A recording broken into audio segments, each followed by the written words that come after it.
that corner and then I won't forget. That's better. It is helpful having yourself like in the screen, even though if you're talking to somebody else. I always end up.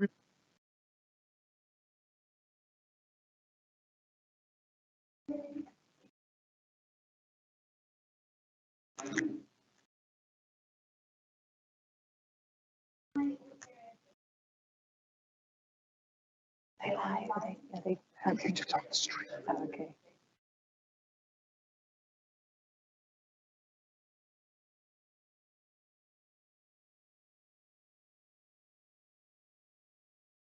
Doing that type of thing, and just in a chatty way, and then we'll do.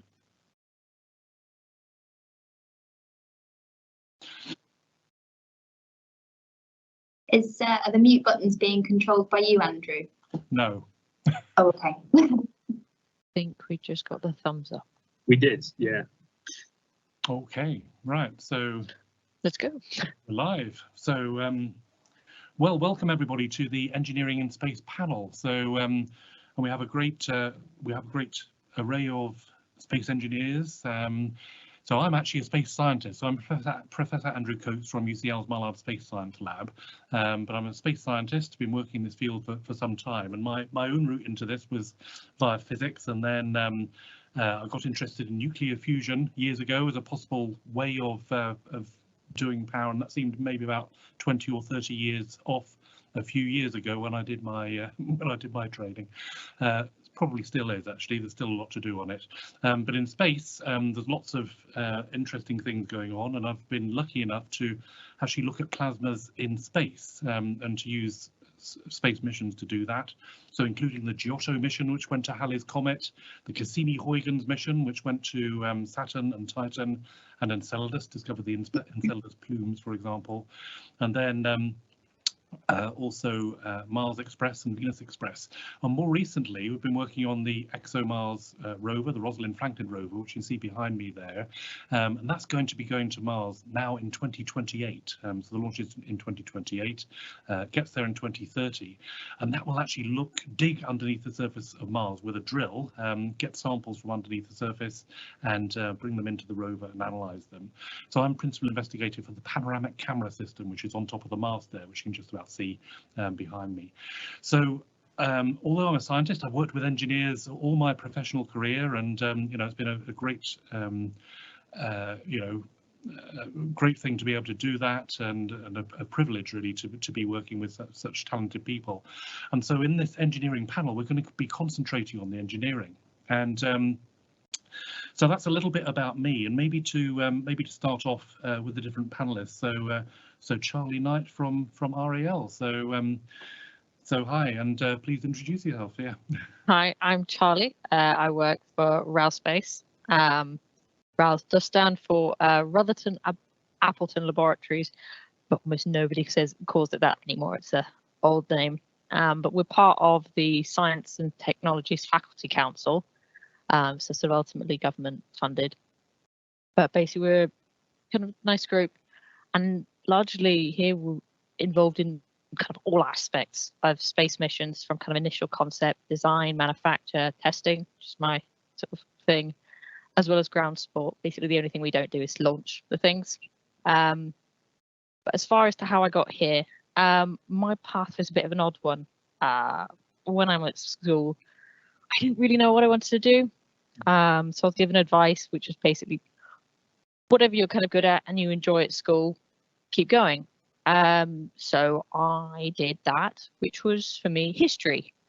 So I went to university and did history, largely, in fact, medieval history. I very much enjoyed it.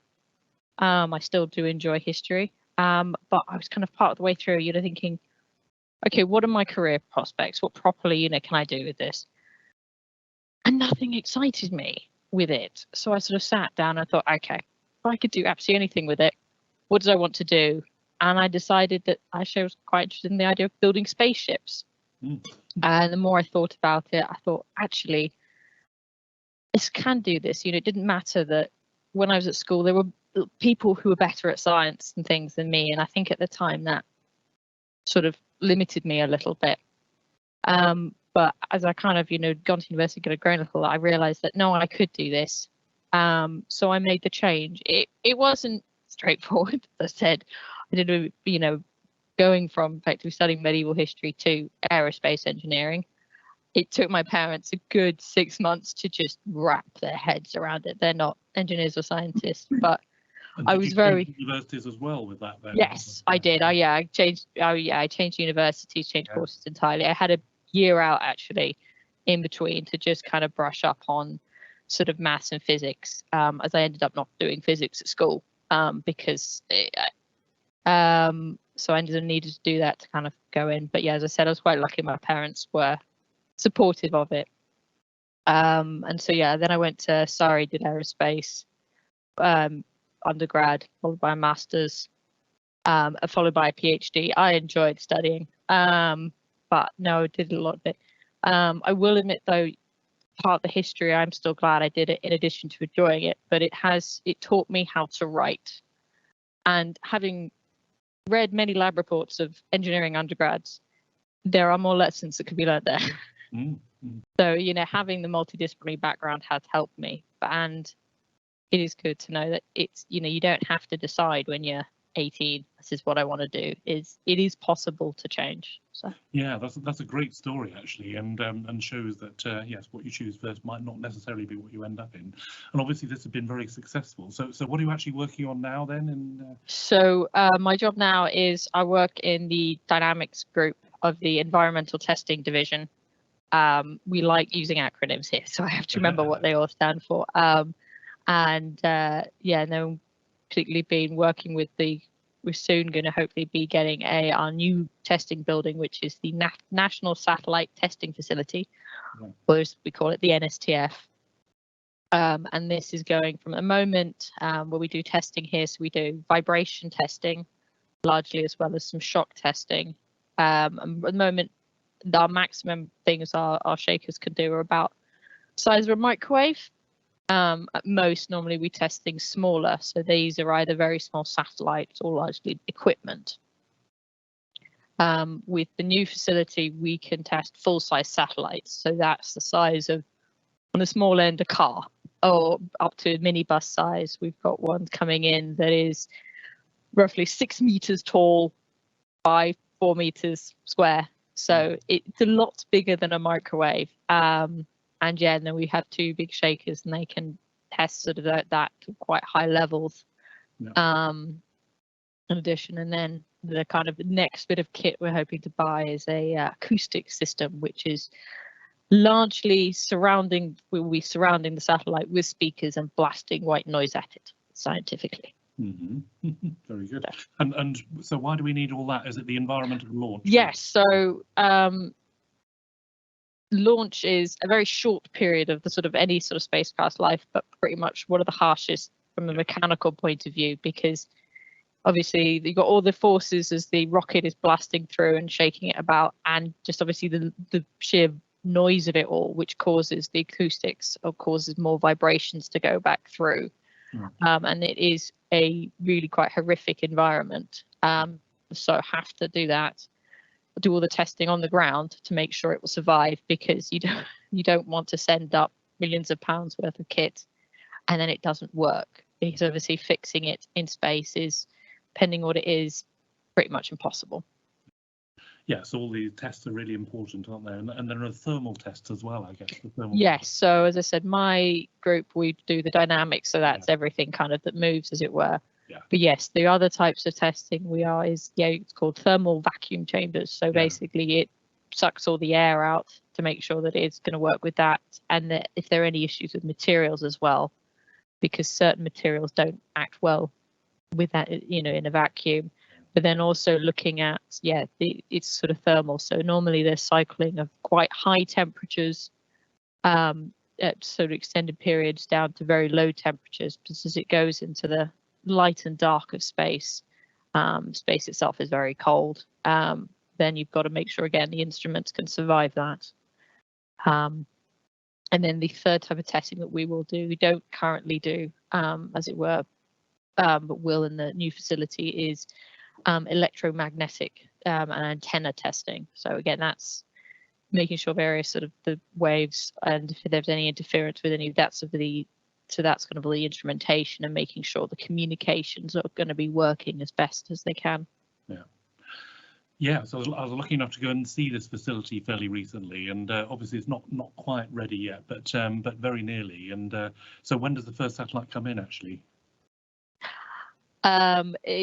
Tentatively, we have a date for next January. You know, but that's a sort of tentative one, and that's kind of partly an in-house thing. So there is sort of potential wiggle room there. But then we have our first sort of external customer, as it were, which is the really huge sort of 6-meter high satellite, which is very big even for what we're expecting to come through. Yeah. That is due mid next year, so just over a year. Yeah, brilliant. Thank you very much. That's really great, and we'll come back around again in a moment. But thanks for now, Charlie. That's fantastic. So next up is Vicky, who's at Airbus, and yeah, go ahead and introduce yourself, please.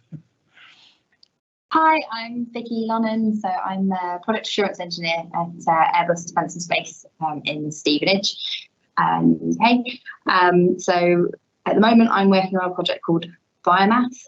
I will show you this a little bit in a minute, but this is a model of Biomass. It's quite a big satellite, and that's basically going to be launched hopefully sometime next year, and it's going to be helping us to understand better the carbon cycle on the Earth. So it's basically going to be performing radar measurements. It's something called a P-band radar, so it's a penetration radar, and that enables us to go below the kind of canopy of the rainforests and actually go much deeper and see how much carbon is stored in our forests. So it'll give us a much better understanding of what's stored and what's being kind of, should we say, forest degradation and the state of the forests at the moment, so that we can hopefully better inform policies around the world towards climate change. But how I got here, so yeah, please, yeah, absolutely, yeah, a little bit like a very interesting route as well, I think. Yeah. A little bit. Some very similarities actually with you, Charlie. I've loved history at school as well. Actually, I was very much kind of one way or the other. And I never imagined that this is what I would be doing. If you'd have asked a 15-year-old me, what are you going to do? I'd have told you I was going to be a barrister. That was what I was going to do.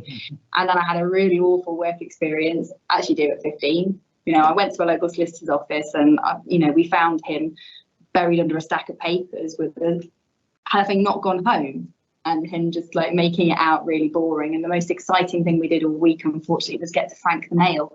And then I suppose I realised that how much I enjoyed kind of investigations and science, because we used to put the bag for the mail at a set distance from the table, and then the entire afternoon was spent working out at what speed it would go through and get straight in the bag.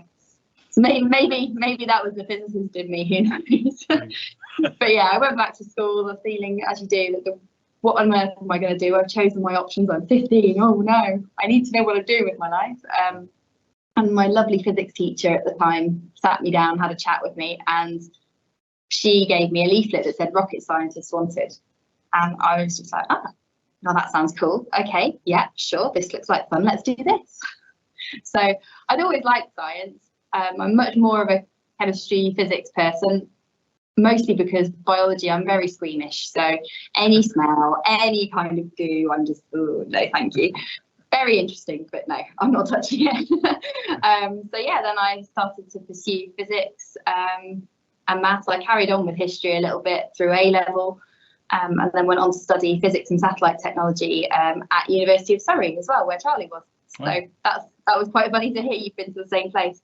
Yeah, and then I didn't really know quite from there where I was going to go, but I ended up doing a year in industry as part of my degree, and I was lucky enough to go out to Germany, and I was in a place called Darmstadt, which is where the European Space Agency have their Space Operations Centre.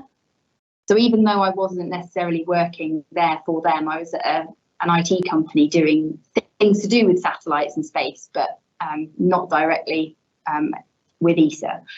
But yeah, I managed to make sort of friends with those people, and it really opened my eyes to the world of kind of building spacecraft, designing, building and testing and launching spacecraft. That's where I heard about what's now Airbus. It was called Astrium back then. And I came here about 16 years ago. It doesn't feel that long. And I started out as a what you call an attitude and orbit control systems engineer, which is a bit of a mouthful, but basically it's like an autopilot for a satellite. So satellites in space, they're too far away. It takes, in terms of communication time, it's too difficult to be, you know, commanding them, driving them around and steering them from the ground. So they have an automatic system that does most of that for them most of the time, and ground can get involved when they need to. And so for the first 6 or so years of my career here, that's what I was doing. And I worked on a spacecraft called Gaia, which maybe some people have heard of. It's, so the big space telescope, did some stuff for that and watched that launch, which was really exciting. And then I decided that I'd quite like to try something a bit more with hardware. So I moved away from kind of the design side and I went into the quality area, which basically enables me to be really nosy and I get a really good view of pretty much anything and everything. So it's a really good job. And then as part of that, I was actually seconded for a while to the AIT, which is Assembly, Integration and Test team, to be their quality manager for their quality assurance manager for the LISA Pathfinder spacecraft. So this was back in 2013. And I basically joined that mission for the last 3 years. And it's still probably, sorry, biomass, the current highlight of my career, because we were here in Stevenage finishing actually building the spacecraft for the first sort of 18 months-ish. And then we all shipped out. We were deployed to a test facility. So much like the place that Charlie's now working for, we were deployed to a test facility in Germany for 6 months. So we lived out there for 6 months in a hotel, and we went through all of the testing activities. So we're doing mass property testing. We've done the acoustic for the satellite, went through the thermal vacuum test, and prepared it all for launch. And then I flew out with it on the Antonov from here to Kourou in French Guiana. And yeah, that's probably the highlight, getting to go and stand at the top of the launch tower, the Vega launch tower, and watch everything going on. In the jungle. Yeah. And, it's an incredible place. Yeah, it's really exciting. And then watching that go up into the air was really exciting. And now I'm working on biomass on the product assurance manager, which is more on the kind of project side rather than within the AIT side now. Yeah. And so a lot of what I do is more customer facing work. Right. And we are currently, the spacecraft itself is currently in the test facility in Toulouse. Yeah. So it's just completed a whole mechanical set of testing. So it's completed vibration, as Charlie was talking about, vibration tests, and we've just completed acoustic as well. So we are preparing for launch sometime next year, when that'll be really exciting. And I'll just show you a little bit. So I was going to ask you, how big is the real one? Because what scale is that? Yeah. So this, they haven't written on the actual scale, but I think the satellite in this picture is to scale with this thing here. This is the reflector antenna, and it's actually made like an umbrella. It's actually a mesh in real life. Yeah. And it's 12 meters across in real life. And that thing basically folds down like an umbrella, and this arm all goes in and sits down here on this space just here and folds up. And the entire funny chair shape, because you can see there, it's not really like a classic satellite. Everyone thinks of a nice rectangular box. Yeah. This one is funny chair shaped, and that is purely because of the center of gravity and everything, and with this. Yeah. So yeah, this is about, we're probably 4 or 5 meters in height at least on this one. So about the size of the large one Charlie's talking about there. Okay. And then this is 12 meters across once it's deployed. Yeah. So it's pretty enormous, really. It is, yeah. Thank you very much. And obviously it gets much bigger when it gets into space, and the mechanisms and all that to do that are just incredible. Yeah. Of course, he had mechanisms as well. So yeah, the James Webb, yeah. So yes. So thank you very much. That's brilliant, and we'll come back around again in a minute. So on to Barry, so Barry Whiteside. So please go ahead and introduce yourself. Yeah. Sure. Hi. So I'm Barry. I work with Andrew at the Mullard Space Science Laboratory, and we're a department of the University of College of London. We're based in the Surrey Hills, and we have a mix here of engineers and scientists that work very closely together to design instruments for space. So one of my roles I have is I'm an electronic systems engineer for the PanCam instrument that Andrew was describing. So that's the instrument, the ExoMars rover, you can see in the background. And I helped design, test, and now kind of nurse it through the whole rover test campaign. As an electronic systems engineer, it's kind of my job just to make sure that all the different groups all have the information they need, to make sure that some electronics that we produce can talk to the electronics that are on the rover and vice versa. So it's kind of ensuring that there's a good flow of information between all the different disciplines, and really having a good understanding of how the instrument works and how it will be used. So my background, at school, I always loved maths and physics. It was easy. There was a definite right answer, and my writing skills are terrible. I definitely fit into the category of someone who could always do better with writing. But maths and science, I always loved knowing how things worked. And I especially always loved hearing about all the big experiments that are going on. You know, the documentaries of seeing a big facility or a big experiment in space, just always found fascinating. And so, although I knew I wanted to do something kind of maths or physicsy, I was never sure of where I would end up. And so, similar to our colleagues, I stuck to the same route of I just stuck with what I enjoyed and chose to do physics for my undergraduate. And again, as you do a degree, you kind of have to specialize or choose what you want to focus on. And I still had no idea, second year into uni, where I was going to go. So I just decided to pick skills, basically. So I knew I wanted to do a bit of modeling and a bit of like theory, understanding what my final project would do. I quite like programming, so I thought I'll do a little bit of programming, and then I wanted to build and test something. And it just so happened there was a project, kind of build a sensor for a small, tiny satellite to measure the magnetic field in space. And so that had a nice little section for each one. It was a nice, lots of different skills, and I really enjoyed it. And when you get into it and you suddenly hear of all the challenges, so you have to survive launch, you normally have to survive all these crazy thermal environments, and then there's radiation that can destroy your electronics as well. There's just lots of really interesting problems. And the thing about working in space is it's never just one person. You end up working as giant teams. So our PanCam team is maybe easily 50, 60 people across at least a dozen countries. And so everyone has different expertise and experiences and knowledge. And so it's just a really interesting problems that you get to experience and a different way of engineering. And so I did that as my project, and then I basically carried on at the department, still doing further work, data analysis and things. And then I began working on Solar Orbiter, and that was a bigger magnetic sensor that we were producing. And so again, I got to experience working in a different team, analyzing data, processing the data, designing test electronics and things like that. And then I moved to the Mullard Space Laboratory, and we do the same again. The teams are bigger here. So for PanCam, one of our big challenges was keeping the unit clean. So when we land on Mars, we don't want to contaminate any life we may find on Mars with life we've brought along with us. And so there was a whole team we had to work with of how do we keep this instrument clean, but still able to test it and assemble it. And if we have problems, how can we make sure that we're not going to add any bacteria or contamination to this camera?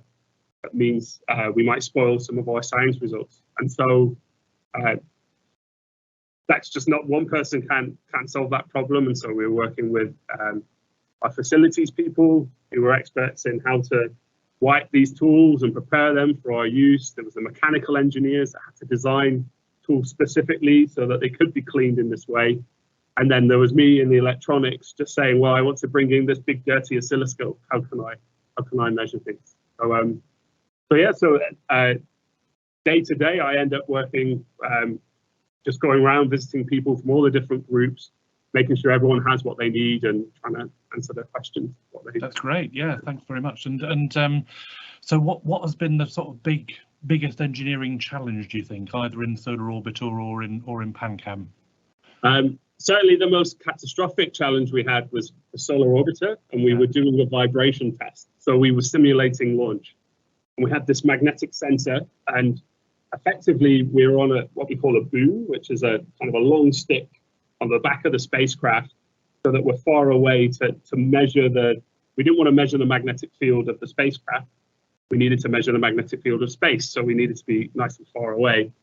But because we were on this boom and a stick, then a small vibration at the beginning of the boom resulted in a big vibration at the sensor. And so we had a real challenge to build a magnetic sensor that could survive this huge amount of shaking. And because our magnetic sensor needs to be really precise, we couldn't just make it out of metal or anything kind of malleable. It needed to be made out of a ceramic, so it was quite brittle as well. And the first vibration test we went to, we weren't convinced it was going to survive, but we thought we'd do a bit better. But we basically did this vibration test and then took it off and heard a rattle. So something had come loose. And we're like, that's not good. And then when we took the lid off, it was just dust inside. And basically there was a metal nut that had dislodged, and then it was bouncing around inside, and all the ceramic was just converted into powder. Yeah. So we'd come up with a design, and then very quickly we had to go back and reassess, what is the actual size of the vibration we'll get, and the ways that we can redesign these screws and look at the materials so that when we do our next vibration test, it's likely to survive. But the panic of when you hear a rattle, that was definitely gosh, yeah, that must have been a low point. Anyway, it was fixed, and obviously it works well in space. And exactly, yeah, and we survived launch, and it's working really well now. So it's a good time to find it, is when you're doing these tests, yes, rather than when it's absolutely, it's the reason for doing it, isn't it, to make sure the design is right and so on. So maybe maybe we could go around again. I'm having difficulty seeing any questions which might have come through, actually, because I can't get onto the site, unfortunately, to do that. But just to go back to Charlie, maybe. So have you had well, I guess the testing hasn't really started at the RAL facilities yet, but not the big stuff, no. I mean, obviously we do smaller. Yeah. And have you got any particular things which went right or wrong with any of those? Which I mean, to be honest, most of the testing that we do, kind of for the day to day, it's a lot of it is frankly it's repeat customers. So it is. I mean, one of our big customers, they come quite often, every couple of weeks. Yeah. They produce batteries that they go on, and lots of the satellites. And things. So those sorts of things, because it's kind of quite common, it's rare does something break, if I'm honest, because normally when something comes to us anyway, for most things, particularly on the commercial side, it's very much the end of the kind of the line, like it's the last sort of check. They will have done quite a bit of sort of simulations and things to verify that it is going to do it. Obviously, on the academic side, you're playing around with more newer concepts, so that's why I think Paul Barry had his delightful making ceramic dust, because that's one of the so our first big project for the NSTF that's a scientific payload that's being developed in-house here at RAL by one of the other teams, and that's quite exciting. And it's exciting, both from what they're doing side of things, because it's another sort of antenna, a bit like James Webb, but it's all fixed. So instead of having a big kind of the shield that unfolds, it's got various kind of grooves to keep it all cool. which means it's all very interesting and everything. It'll be very exciting science, but it's weird. It is not a box, as Vicky was saying. Most satellites are boxes. And so testing is going to be, well, basically our first job is probably one of our most complicated jobs ever. We normally kind of the base of the satellite is kind of a circle. So it's the type of kind of connection is common, or if it isn't, it's a flat surface, and then that then expands to what will fit on our shaker head. Ariel, which is the name of this project, has 14 different feet, and there are 3 different heights. So that's fun, and it's also ever so slightly wider than what our vertical shaker can do, and our shaker is embedded in the floor, so we're having to make sure that it doesn't hit the floor on the edges. So it's very interesting, but there are quite a lot of headaches. So it's we've been very involved with the team to make sure that they're designing everything right so that it's not going to break. So that's Ariel. So that's going to look for exoplanet atmospheres. Yes, it is. Yes, exoplanet. Interesting mission in the future. And yes, and there's another mission going with it, which is Comet Interceptor. So there's all these things actually, which are really amazing missions. And RAL Space, that's one of 3 testing facilities around Europe. And I guess we've mentioned all of them here actually, with RAL Space coming on now, and then the one in Germany and the one in Toulouse. And so those are the big satellite test facilities in Europe. And so the UK now has one of those. And of course, a really space industry is employing a lot of people, there's a lot of growth and so on, so it's a really good field to get into. And maybe onto Vicky again. So Airbus, of course, do an awful lot of space science missions, and one of them, of course, they built the ExoMars rover, which is behind me here, and a number of science missions. So you mentioned Lisa and Gaia, which you've been involved in, and also, there's other missions which they make as well, aren't there? There's sort of more commercial satellites. Do you want to mention those a little bit? Yes. Yeah. Yes, Andrew. So we've kind of got 2 arms of what we do really. We've got the institutional science and Earth observation side, which we also kind of class our navigation part in as well. And then there's obviously a commercial aspect. So the things that are delivering your TV signals from space. So a lot of the large telecommunications satellites we're producing various different exports and spacecraft for different people around the world for different types of observation. So we're kind of covering all different aspects and all different types of needs and different types of customers. Probably one of the biggest differences between the 2 sides is from a communications point of view, we have a very nice product. We've not long launched our newer product, the Neo, and that actually is a transnational cooperation across all the different Airbus Defence and Space sites. So we do various different things in the different sites to bring it together. And those, in terms of a project, they tend to run quite quickly. So you'll get an order in, and we could deliver maybe within 18 months to 2 years to a customer into orbit. But when you work on the science missions, as I'm sure you know, you could work your entire career. The scientists in the scientific community who are on some of the mission advisory groups and things, they might have been waiting 20 years from when they first heard the thing was going to actually happen and be going out to industry to when it actually launches. Certainly things like Lisa. Obviously, Pathfinder was the Pathfinder. It was there as a technology demonstration, and the real one is going to be going ahead. But we're still talking launching in 2034 plus. So you're in it for the long game when it comes to space science and those kinds of missions. Absolutely right. Yeah. So we're involved in a proposal at the moment which would be launching in 2037, and there's another one for 2050. And actually, of course, JUICE is about to launch, and I was lucky enough to be on the science definition team for that quite a few years ago. And yes, certainly appreciate what you say about the long time which are needed sometimes. However, the UK is also really good at small satellites and really quickly doing missions as well, and that's something which sort of other industries and also academia are involved with. And and actually Barry, so at MSSL, I guess so at MSSL, I guess we've been involved with CubeSats and putting payloads on that, and also in space weather missions. I think there's another one coming up fairly soon as well. Do you want to mention that one a little bit, perhaps?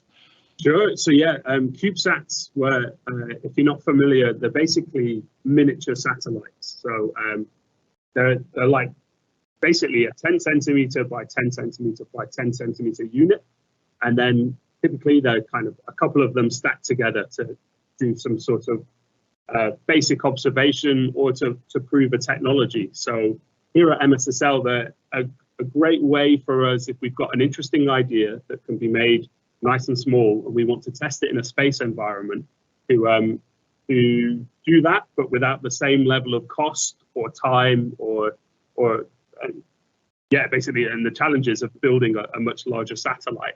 So these are kind of much lower risk way of having a new technology or a new idea, or maybe having a whole constellation. So because they're so much cheaper and easier to build, you can have a collection or small little like 5 or 6 of them orbiting around and all producing results at the same time. And actually, that's how my very first project I was involved with was basically a magnetic center aimed at these CubeSats.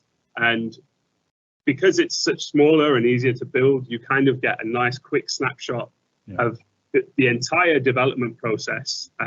But as described, rather than it taking a decade or 20 years or so, it can be 2 or 3 years. And so as an introduction to space engineering, fantastic, because you begin designing and then very quickly get to see the results of your work and get to see space. Yeah, brilliant. Okay, well, as we've seen, I guess, yes, there are lots of different routes into engineering in space, and so I'd just like to say thank you very much to the panel. So all of you, Charlie, Vicky, and Barry, and some wonderful stories and some great insight into some of the missions which we're doing and are coming up in the future.